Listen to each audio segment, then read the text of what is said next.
Hello बच्चों, TWS YouTube channel में आप सभी का स्वागत है। बच्चों, आज हम लोग गणित के क्लास 10th के मनोहरे बुक जो कि ये है, इसमें अध्याय 1 जो कि जिसका नाम है वास्तविक संख्याएं को डिस्कस करने वाले हैं। इसमें आप लोगों को 2 टॉपिक बताया जाएगा जो कि अध्याय 1 के प्रश्नावली 1A के लिए सफिशिएंट होगा। इसको पढ़ने के बाद आप 1A के सारे क्वेश्चन को आसानी से हल कर पाएंगे। पहला टॉपिक है दोस्तों वास्तविक संख्याएं और दूसरा टॉपिक होगा यूक्लिड विधि से जो है HCF को कैसे निकाला जाता है, मात्रा को कैसे निकाला जाता है, ये बताया जाएगा। तो आइए शुरू करते हैं वास्तविक संख्याओं से। तो सबसे पहले हम लोग जान लेते हैं वास्तविक संख्याएं क्या होती हैं। तो बच्चों, जितनी भी परिमेय और अपरिमेय संख्याएं होती हैं वो सभी वास्तविक संख्याएं होती हैं। तो आइए जानते हैं कि परिमेय और अपरिमेय संख्याएं क्या होती हैं और कौन कौन सी संख्याएं होती हैं जो परिमेय और अपरिमेय संख्याएं होती हैं। तो वास्तविक संख्याओं को हम लोग 2 भागों में बांट सकते हैं, जो कि पहला है परिमेय संख्याएं, जैसा कि मैंने आपको अभी बताया, परिमेय संख्याएं,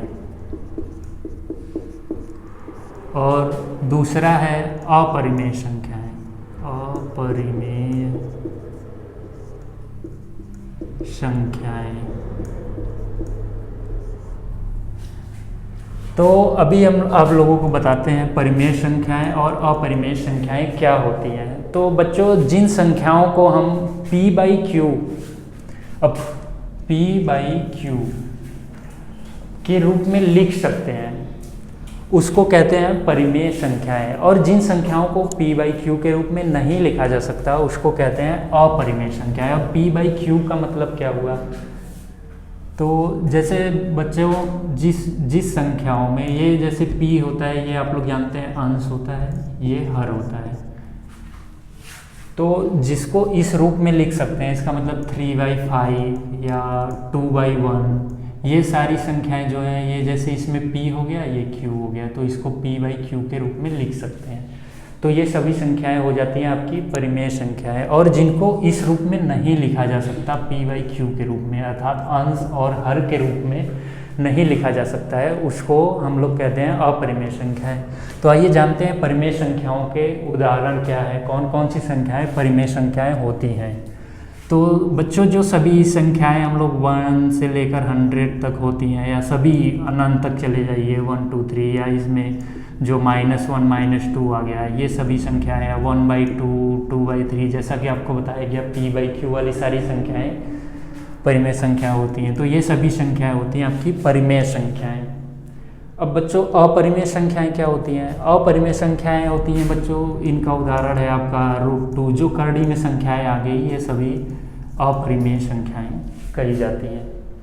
अब आइए जानते हैं परिमेय संख्याओं को हम लोग कितने भागों में बांट सकते हैं। तो परिमेय संख्याओं को बच्चों हम लोग 2 भागों में बांट सकते हैं, जिसमें पहला पूर्ण संख्या कह सकते हैं, पूर्ण संख्याएं, और दूसरा भिन्न संख्याएं, भिन्न संख्याएं। अब भिन्न संख्याओं को आप अपूर्ण संख्याएं भी कह सकते हैं, क्योंकि ये पूरी एक नहीं होती है। तो पूर्ण संख्याओं का एग्जाम्पल आप लोग जैसे 1 2 3 एट्सेट्रा, या -1 -2, ये सभी होगी आपकी पूर्ण संख्याएं। और भिन्न संख्याएं जैसे 1/2 2/3, ये सब जो भी है 5/6, तो ये सभी हो गई भिन्न संख्याएं। अब आइए बच्चों देखते हैं हम पूर्ण संख्याओं को कितने भागों में बांटा जा सकता है। तो बच्चों, पूर्ण संख्याओं को भी हम लोग 2 भागों में बांट सकते हैं, जो कि पहला हो गया धनात्मक पूर्णांक, धनात्मक पूर्ण संख्याएं, और दूसरा हो गया ऋणात्मक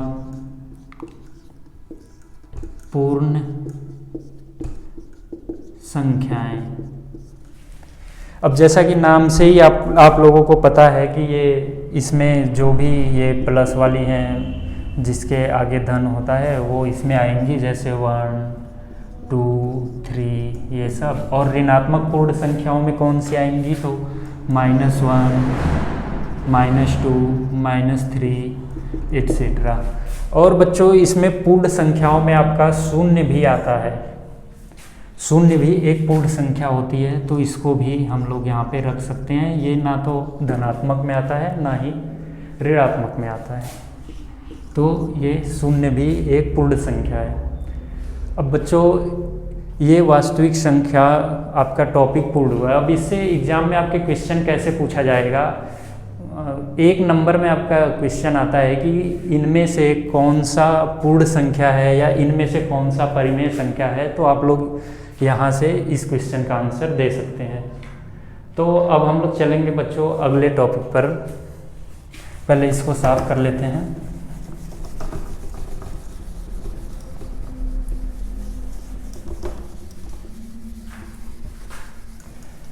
इसको करने के बाद आपके अध्याय से कुछ क्वेश्चन भी करवाए जाएंगे, उसके बाद आप लोग प्रैक्टिस कीजिएगा और कमेंट बॉक्स में हमें बताइएगा आपके क्वेश्चन हुए या नहीं हुए। फिर यहाँ पे आपको और वो भी करवाया जाएगा जो आपके नहीं होंगे।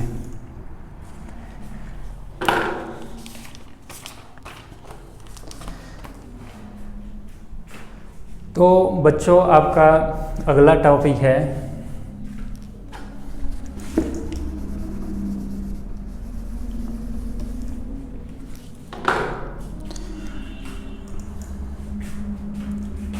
यूक्लिड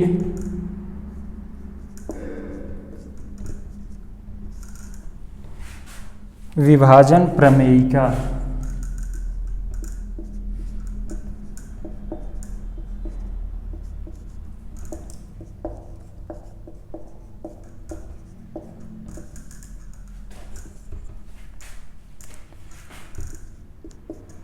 यूक्लिड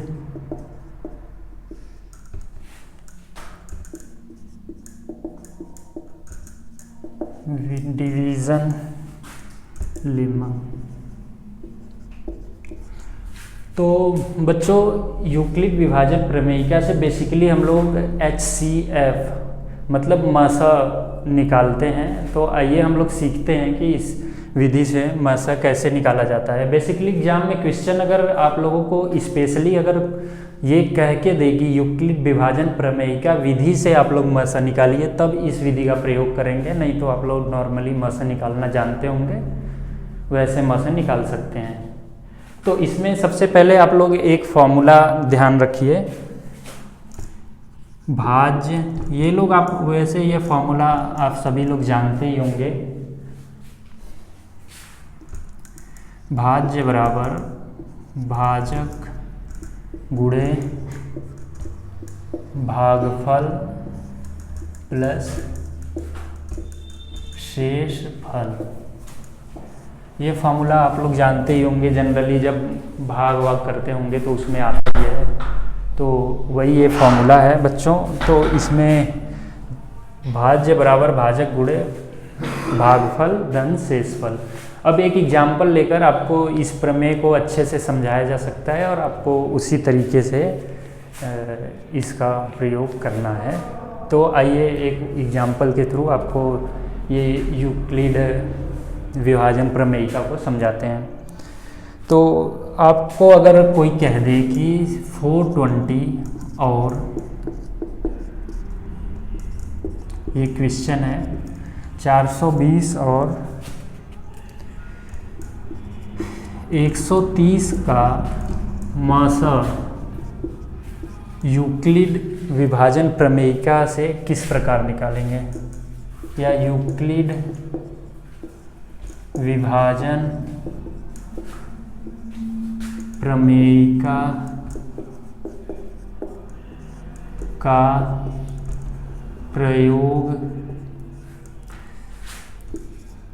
करते हुए निकालिए। तो आइए देखते हैं कि कैसे इस क्वेश्चन को हल करेंगे। तो सबसे पहले हम देखेंगे इन दोनों संख्याओं में 420 और 130 में कौन सी संख्या बड़ी है और कौन सी संख्या छोटी है। तो यहाँ पे जैसा कि आप लोग देखेंगे 420 बड़ी है और 130 420 से छोटी है। तो आइए देखते हैं कि कैसे हम लोग इस विधि से इन दोनों संख्याओं का मसा फाइंड आउट करेंगे। तो सबसे पहले हम लोग देखेंगे 420 130 का कितने गुना करने पर 420 के सबसे नज़दीक पे पहुंच जाते हैं, हम ये चीज़ देखेंगे। तो जैसे कि आप लोग देखेंगे 130 गुणे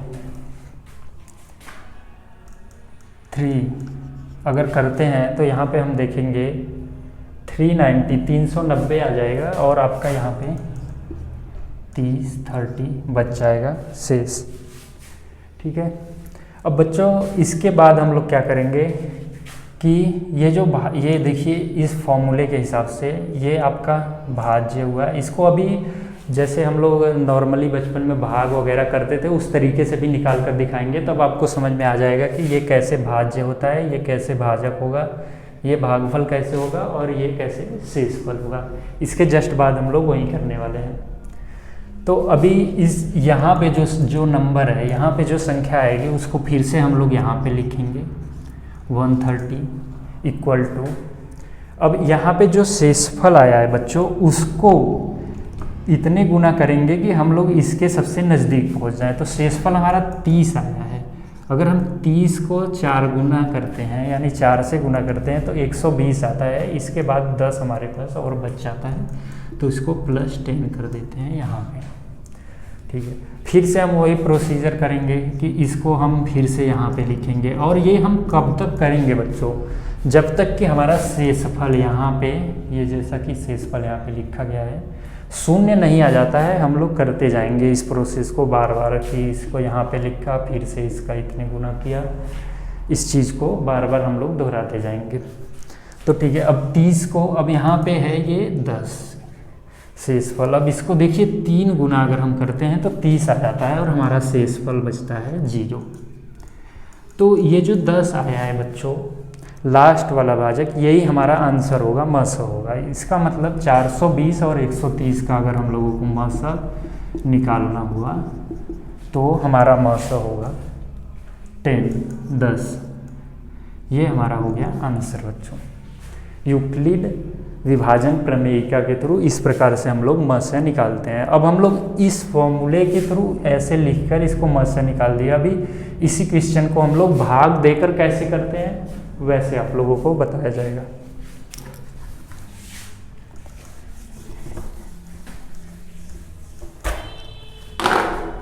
अभी आप लोगों को भाग देने का तरीका तो पता ही है। तो जैसे यहाँ पे आप लोगों का लिखा जाता है, देखिए भाजक जो है बाहर लिखा जाता है भाजक, इसके अंदर लिखा जाता है भाज्य, और यहाँ पे आपका आता है भागफल, और यहाँ पे जो लास्ट में आता है वो आता है शेषफल।